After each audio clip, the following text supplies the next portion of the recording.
देखिए, आज का जो वीडियो है आप थंबनेल में देख रहे हैं कि जमीन पर कब्जा है लेकिन कागजात नहीं है। इस पर क्या नया कानून है भाई? पूरा वीडियो देखिएगा। आज मैं आप लोगों के लिए बहुत ही इंपॉर्टेंट टॉपिक पे जो है वीडियो लेकर के आया हूं। तो इस वीडियो को आप लोग देखेंगे तो बहुत कुछ जान पाएंगे, बहुत कुछ समझ पाएंगे। तो आज की जो मेरी वीडियो है वो महिला हो, पुरुष हो, कॉलेज स्टूडेंट हो, हर किसी के लिए ये वीडियो है। तो आप सभी के लिए वीडियो बहुत ही महत्वपूर्ण होने वाला है। पूरी वीडियो को देखिएगा। देखिए, खास करके ये वीडियो उन सभी के लिए महत्वपूर्ण है जो गांव में रह रहे हैं और कानून की जानकारी जिनको ठीक से पता नहीं है, उसके लिए ये वीडियो होने वाला है। अब देखिए, ये वीडियो बहुत ही खास है, इसलिए इस वीडियो को आप लोग स्किप की गलती मत करेंगे। समझ रहे हो? बिल्कुल ना करेंगे। इस वीडियो में आज आपको जमीन संबंधी विवाद के बारे में बहुत कुछ महत्वपूर्ण खास बातें जो है बताने वाला हूं, जो कि बहुत कुछ इंपोर्टेंट होने वाला है। बहुत सारे आप लोग कमेंट करते हो, इंस्टाग्राम पर मैसेज करते हो, यूट्यूब पर करते हो। पूरा वीडियो देखें भाई, तब समझ में आएगा। देखिए, जिससे आपको फायदा होगा। साथ ही अगर आपके पास एंड्रॉयड मोबाइल है तो आपके मोबाइल आपके काम का है या नहीं है, वो भी मैं आपको बताने वाला हूं, वो चीजें पूरी तरीके से। और देखिए, आपका एंड्रॉयड फोन, आपका मोबाइल फोन जो आपके पास है, किस तरीके से जमीन संबंधी विवाद में वो कहां पे काम आएगा, इसके बारे में भी मैं आज आपको बताने वाला हूं। बहुत ही इंपॉर्टेंट होने वाला है। देखिए, और कोर्ट में चल रहे जिस तरीके से कोर्ट का जो प्रोसेस होता है, कोर्ट किस तरीके से बातें होती है कोर्ट में, उन सभी बातों पर आज मैं आपको पूरी तरीके से सिंपल तरीके से बताने वाला हूं। आसान शब्दों में समझाने की कोशिश करूंगा। और देखिए, ताकि कोर्ट के प्रोसेस को बिल्कुल आसानी से आप समझ पाए। तो खास करके यह वीडियो उन सभी महिलाओं के लिए भी बना रहा हूं जो कम पढ़ी लिखी है, ये बिल्कुल पढ़ी लिखी नहीं है। कई बार जो है उनकी जमीन पर जो है अवैध कब्जा हो जाता है। समझ रहे हो? और यह वीडियो बहुत खास है। मैं सबसे पहले आप लोगों को जानकारी दे दूं कि जमीन आपके नाम से है। और कब्जा जो है, यह वर्ड जो है, शब्द है, अक्सर आप लोग सुनते होंगे कब्जा। कब्जा सुनने मिलता है, कोर्ट में भी जाते होंगे, जमीन से रिलेटेड बातों, कब्जा है जमीन का, ये वर्ड सुनने को मिलता है। देखो, तो जमीन और कब्जा दो अलग अलग चीजें हैं। हो सकता है कि जमीन आपके नाम पर हो लेकिन वह जमीन का वास्तविक कब्जा आपका नहीं हो। समझ रहे हो? और या फिर आपकी जमीन उस व्यक्ति ने अवैध कब्जा कर लिया है जिसने वो जमीन लिया है। अब देखिए, ये जो जमीन पर अवैध कब्जा करने की बात है, यह भारत में जो इसकी स्थिति है वो बिल्कुल ही खराब है। कि इस तरीके से दूसरे की जमीन को कब्जा कर लेना, दूसरे की जमीन पर बाउंड्री वॉल कर लेना, दूसरे की खेत में जाकर के खड़ी फसलों को काट लेना, दूसरे की तालाब में जाकर, जिनका खुद का तालाब है, जो मछली पालन करते हैं, उनके तालाब पर जाकर के उसको अवैध कब्जा कर लेना। तो ये कई तरह की बातें, अक्सर इन चीजों को लेकर के जो है मारपीट, खून खराबा, मर्डर, इस तरह की बातें कोर्ट में आते रहते हैं। लोग बेहद परेशान रहते हैं इस चीजों से। और गांव में भी ये अक्सर लोग देखते हैं, अक्सर देखा जाता है, इस तरह की घटनाएं होती है। तो कि जिस गांव में जिस व्यक्ति के परिवार में अधिक लोग होते हैं, वह सभी लोग बेहद दबंग किस्म के हो जाते हैं, बहुत बाहुबली तरीके से वो काम करते हैं। और वैसे लोगों की जमीन पर कब्जा करना शुरू कर देते हैं वो बाहुबली लोग, कमजोर लोगों की जमीन पर। और जिनके परिवार में एक दो लोग हैं, या फिर परिवार के जो लोग वो रोजी रोजगार के लिए दूसरे राज्य चले गए हैं, या वहां उनकी जमीनों को ऐसे लोग हैं वो जमीन कब्जा करना शुरू कर देते हैं, वो बिल्कुल बाहुबली दिखाते हैं। और हमारे घर में 10 लोग हैं, 12 लोग हैं, तो हम आपकी जमीन पर कब्जा कर लेंगे। समझ रहे हो? तो आप लोग कुछ नहीं कर पाएंगे। और ये होता भी है, कानून की जानकारी नहीं होने के कारण कई जो है तरह की दिक्कतों का सामना जो है लोगों को करना पड़ता है। समझ रहे हो?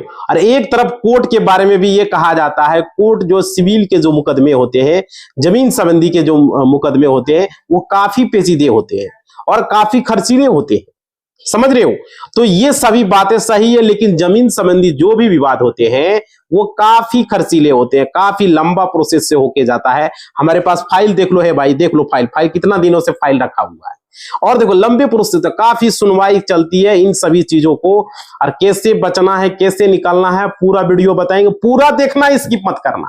देखो, सबसे पहले मैं आप लोगों को बता दूं, अगर आपकी जमीन, आपने कोई भी जमीन ले रखी है, छोटी जमीन ली हो या बहुत बड़ा आपने जमीन ले लिया हो, या फिर आपकी कोई पृथक संपत्ति है, ठीक है, और उस पीड़ितक संपत्ति पे आप अभी वर्तमान में मौजूद नहीं है, ठीक है, एंसेस्टर प्रॉपर्टी है और उस पर आप मौजूद नहीं है, कहीं और है, कोई दूसरे राज्य में रोजी रोजगार के लिए है, तो आप रोजी रोजगार के लिए दूसरे राज्य चले गए हैं, पूरे परिवार के साथ दूसरे राज्य में रह रहे हैं, तो आपकी जो जमीन है आपके गांव में वो खाली पड़ी हुई है, ठीक है, तो वहां पे कोई भी व्यक्ति उसको खेती बाड़ी धान रोपनी नहीं कर रहा है, समझ रहे हो, किसी भी तरह का जोताई भी नहीं हो रहा है, ना उपजाऊ हो रहा है किसी भी तरह का।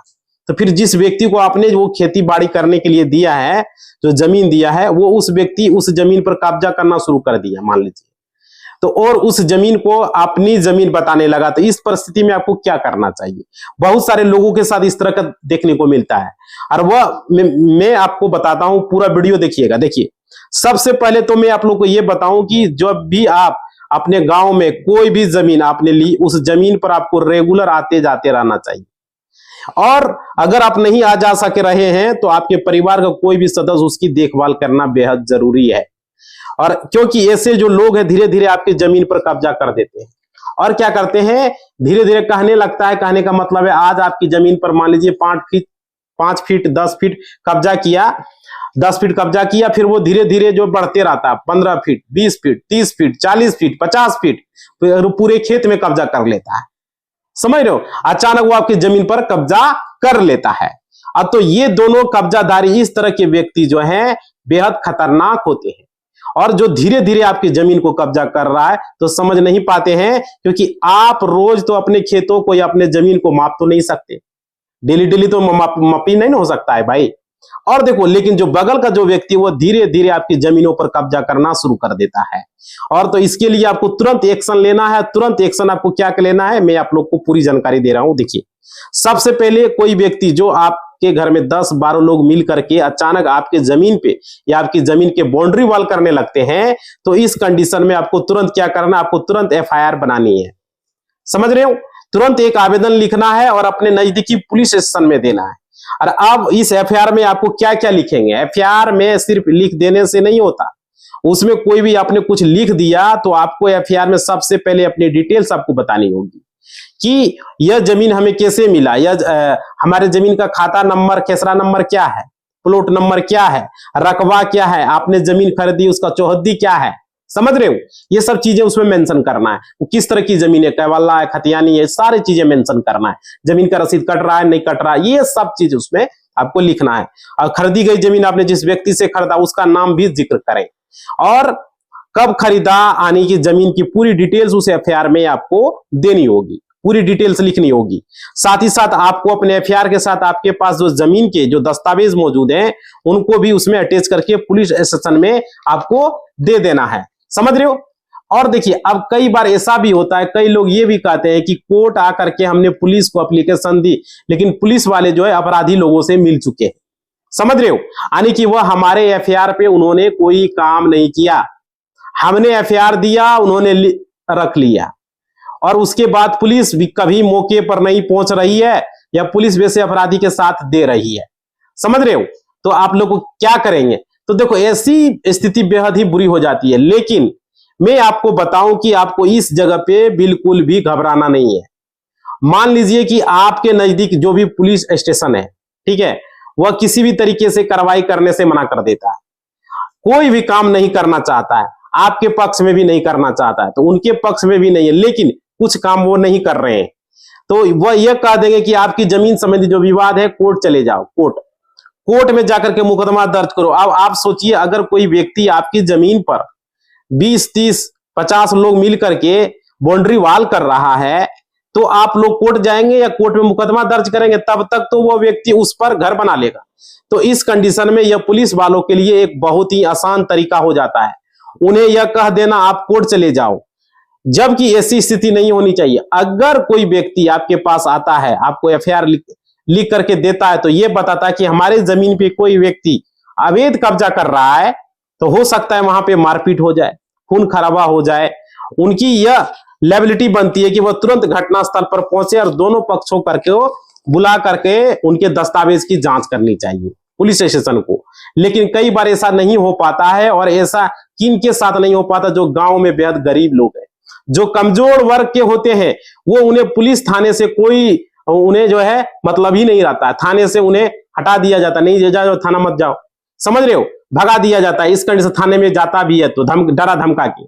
इस कंडीशन में आपको क्या करना चाहिए, आपको एक और एप्लीकेशन बनाना, और वो एप्लीकेशन उस व्यक्ति से आपको बनवानी है जिसे कानून की थोड़ी जानकारी होती है, ठीक है। और इसके अलावा अपने जमीन में जिस व्यक्ति को आपकी जमीन पे कब्जा कर रहा है उनका पूरा डिटेल्स आपको डालना है, उसमें पूरा लिखना है, अपनी जमीन का भी पूरा डिटेल्स देना है, और पूरे जमीन के बारे में आपको बताना है कि जमीन आपको कैसे प्राप्त हुआ, पृथक संपत्ति है, खरीदी गई है, पट्टे से प्राप्त हुई है, वसीयत से मिली है, जिस तरीके से आपको वो जमीन आपको मिली है या आप खरीदे हैं जमीन, समझ रहे हो, उन सभी बातों को उसमें जिक्र करना है। उसकी कॉपी आपको अटैच कर देनी है, उसके साथ फोटो कॉपी, ओरिजिनल कॉपी की बात मैं नहीं कर रहा हूं, फोटो कॉपी करना है, फोटो कॉपी आपको वहां पर अटैच कर देना, और आपको एसपी को वो देना है। देखो अब मान लीजिए कि आपने एसपी को आवेदन दिया, लेकिन एसपी भी आवेदन देने के बाद कोई कार्रवाई नहीं हुई, अगर आप एसपी के पास मिल सकते हैं तो सुप्रीडेंट ऑफ पुलिस से जाकर के मिल सकते हैं। उसका जनता दरबार लगता है, सप्ताह में 1 दिन 2 दिन जो दिन लगता है पता कर लेना है, मिलकर के उन्हें अपनी समस्या बताएं, उन्हें बताएं कि हमने नजदीकी पुलिस स्टेशन में आवेदन दिया लेकिन कोई कार्रवाई नहीं हुई। ये बातें आपको एप्लीकेशन में एसपी को लिख करके देना है, समझ रहे हो। और देखो सिर्फ मौखिक आपको नहीं कहना, आपको लिखित तौर पर भी देना है कि पहले मैं आपके नजदीकी थाने में गया, मैंने लिखित आवेदन दिया लेकिन उस पर कोई कार्रवाई नहीं की गई, समझ रहे हो, और उसका जीरोक्स आपको आपके पास रखना है। अब देखो कोई कार्रवाई नहीं हुई, ये बातें आपको लिखनी है, सिर्फ मौखिक ही नहीं। कई बार क्या होता है, लोग इन सब बातों को नहीं लिखते हैं, और जब वह एसपी के पास जाते हैं, वहां पे आवेदन देते हैं, तो कई बार एसपी ऑफिस में भी ये बातें कही जाती है कि आपको अपने नजदीकी पुलिस स्टेशन में जानी चाहिए थी। तो आपको लिखित तौर पर यह देना है कि मैं पहले पुलिस स्टेशन गया था, वहां कोई कार्रवाई नहीं होने के बाद मैं आपके पास आया हूं। अब मान लीजिए कि आपके यहाँ एसपी से भी कोई आपको सहायता नहीं मिल पाई, कोई कार्रवाई नहीं हो पाई, तो आप क्या करेंगे, ऐसी कंडीशन में आपको क्या करनी चाहिए। देखो आपको वहां पे जाना है, कोर्ट में पहुंच जाना है, कोर्ट में वहां पे जाना है, और आपको कोई भी सूट दायर नहीं करना है, आपको कोई सूट वगैरह दायर नहीं करना है, ये समझिए। आपको कोई सिविल सूट आपको दायर नहीं करनी चाहिए, केवल सिविल सूट दायर कर देंगे, वहां पे आपको कोर्ट फीस देनी होगी, वहां पे आपको खर्च बहुत ज्यादा लगेगा, और साधारण व्यक्ति के लिए इस तरह की जो मुकदमा होता है वो करना बहुत मुश्किल हो जाता है, क्योंकि तारीख पे तारीख खर्चा लगेगा। तो मैं आप लोग को बता दूं, हमारे देश में 1 जुलाई 2024 से कानून बदल गए, और इस कानून में एक नया कानून जुड़ गया, जो पहले सीआरपीसी था, अब सीआरपीसी बदल करके हो गया बीएनएसएस, अब हो गया बीएनएस और बीएनएसएस। इसके तहत में एक सेक्शन है 164, इसके तहत आपको एसडीएम कोर्ट में, एसडीएम कोर्ट के बारे में मैं बात कर रहा हूं, मैं सिविल कोर्ट के बारे में बात नहीं कर रहा हूं, समझिए। एसडीएम कोर्ट में आपको क्या देना है, एक एप्लीकेशन देना है, एप्लीकेशन के थ्रू देना है, अपने नजदीक का जो भी एडवोकेट है उनको आपको एसडीएम कोर्ट में आपको एप्लीकेशन दिलवाना है, ठीक है। और आप कहेंगे कि आप तो कुल मिलाकर के कोर्ट ही बुला रहे हैं, एसडीएम कोर्ट है, एसडीएम कोर्ट जाने के बाद क्या कर रहे हैं आप, अपने पहले कहें कि कोर्ट उसके सिविल केसेस बहुत लंबे चलते हैं, ये तो बात पहले भी मैं बोल चुका हूं, तो फिर आप एसडीएम कोर्ट आने को क्यों कर रहे हैं।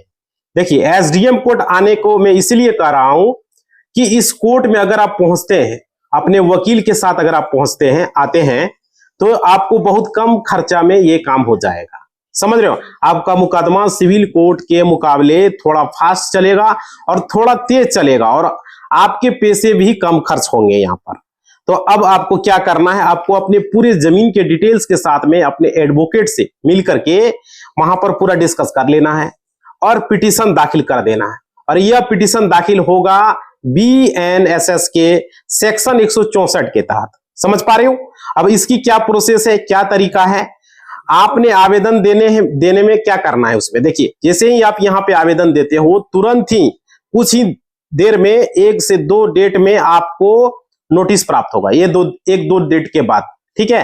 और आपको जो कंप्लेंट है, जिसने आवेदन आप दिए हैं, आपको नोटिस प्राप्त होगा उस कोर्ट से, और उस व्यक्ति को भी नोटिस जाएगा, दोनों को नोटिस प्राप्त होगा, ठीक है, कोर्ट से। और जो व्यक्ति आपकी जमीन पर अवैध कब्जा करके रखा है उसको नोटिस जाएगा, और नोटिस जाने आने की दोनों पक्षों को वहां पे कोर्ट में बुलाया जाएगा। अब दोनों पक्षों को यह कहा जाएगा कि आप अपना अपना तर्क प्रस्तुत करें, अपनी अपनी बातें बताएं। तो अपनी अपनी बातें को रखेंगे, किस तरीके से, किस हक से आपने आवेदन किया, आने की केस फाइल किया है, ठीक है। आप अपना पक्ष रखेंगे, उस व्यक्ति को भी अपना पक्ष रखने का मौका मिलेगा।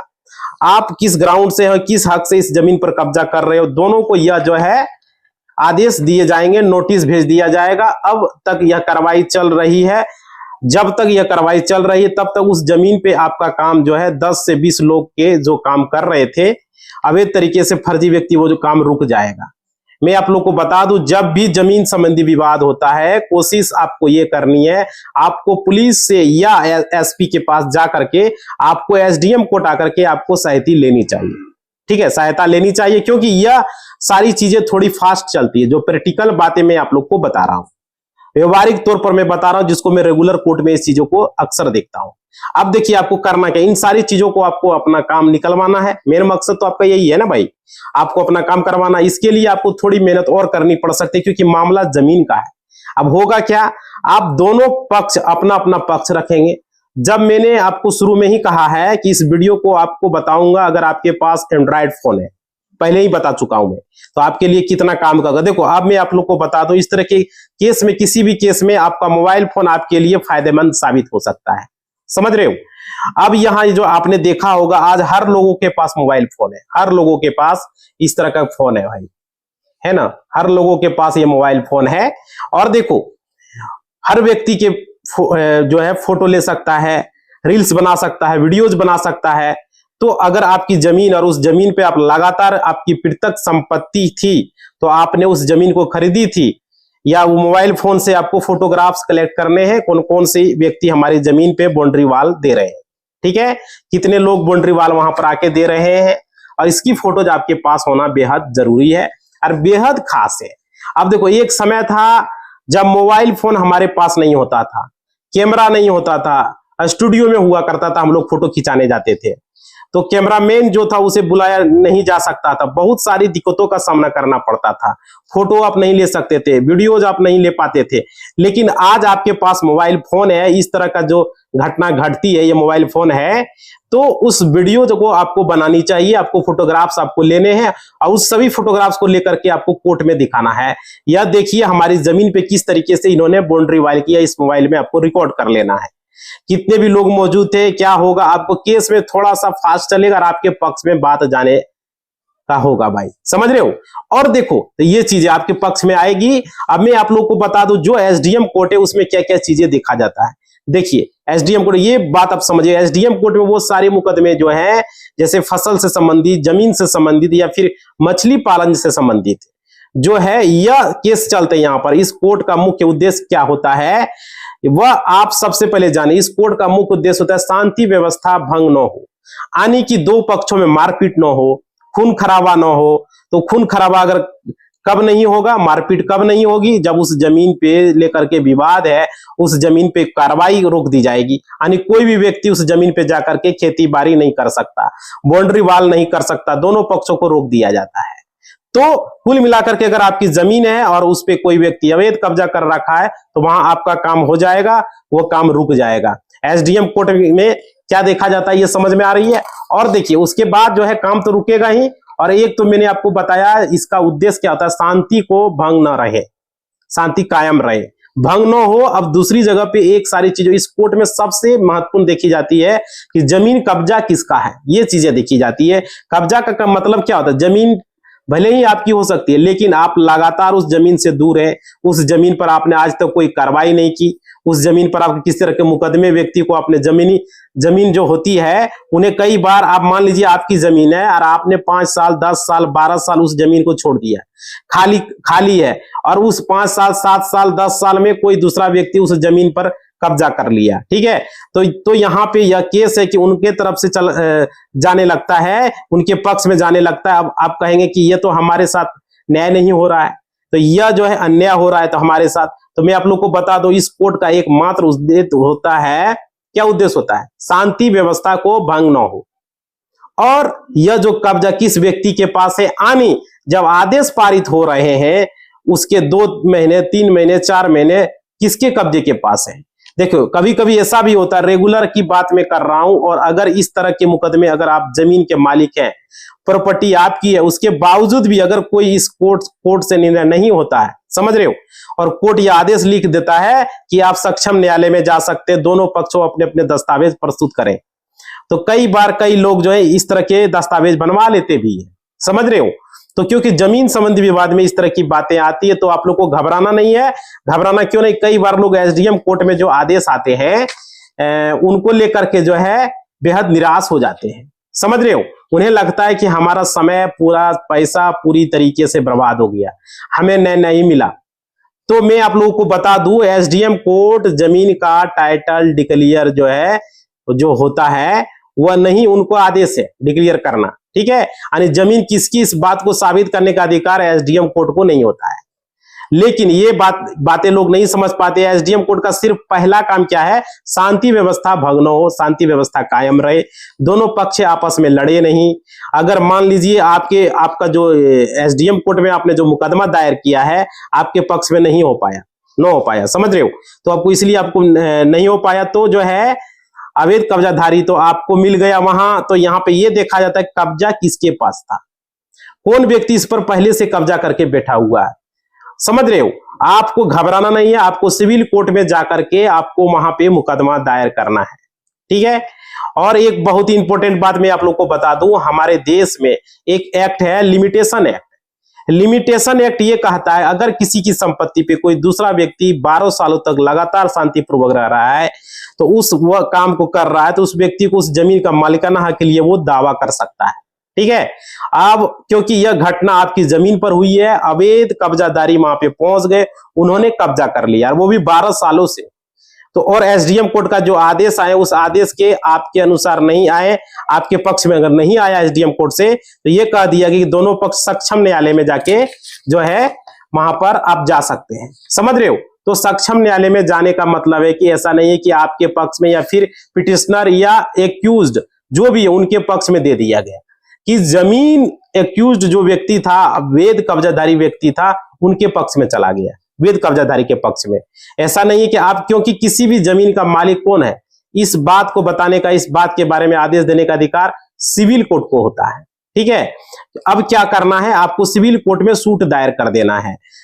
अब जो मैंने आपको बताया लिमिटेशन एक्ट क्या है, तो ऐसी जमीन, ऐसी परिस्थिति में अगर आपकी संपत्ति आपकी थी, कोई अवैध कब्जाधारी उस पर आकर के जो है बैठ गया है, उस पर कब्जा का दावा करने लगा है, तो मैं आप लोगों को बता दूं वह व्यक्ति, अगर आपके पास पूरे दस्तावेज मौजूद है तो आपकी जमीन हमेशा आपकी ही रहेगी। लेकिन मैं ये बातें आप लोगों को बता रहा हूं कि अगर आपके पास पूरे डॉक्यूमेंट अगर मौजूद है तो वह अवैध कब्जाधारी कभी भी आपकी संपत्ति पे अपना हक दायर नहीं कर पाएगा, समझ रहे हो। कभी भी आपके पक्ष में आदेश जो है जो आएंगे उसके पक्ष में नहीं आएंगे, ठीक है।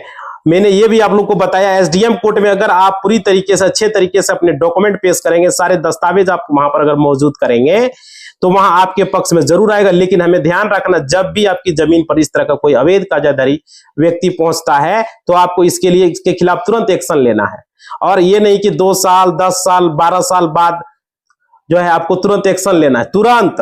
और पुलिस को एप्लीकेशन देनी है, एसपी को एप्लीकेशन देनी है। अगर वहां आपकी बात नहीं हो बनती है तो आपको एसडीएम कोर्ट में वहां पे जाके मुकदमा दायर आपको करनी चाहिए, समझ रहे हो। तो यहाँ ये एक बात और मैं आप लोगों को जोड़ देना चाहूंगा, इस तरह के मामले, मान लीजिए अगर पिटिशनर है, पिटिशनर ने केस किया कि जिसकी मतलब कि जिसके नाम से जमीन था उस व्यक्ति की डेथ हो गई किसी कारण से, मान लीजिए, तब क्या होगा। तो मैं आप लोगों को बता दूं, अगर इस तरह की परिस्थिति होती है, पिटिशनर होता है, प्री पिटिशनर की डेथ हो जाती है, तो उस व्यक्ति, उनके जो लीगल रिप्रेजेंटेटिव होते हैं, यानी कि विधिक जो उनके लीगल जो होंगे, उनके सन यानी उनके पुत्र होंगे, उनके बच्चे होंगे, वहां पे वो इन्वॉल्व हो सकते हैं। ऐसा नहीं कि पिटिशनर की डेथ हो गई तो उनके बच्चे जो है सिविल मुकदमे, उनके बच्चे अपीयर नहीं हो सकते, वहां पे वो अपीयर हो सकते हैं।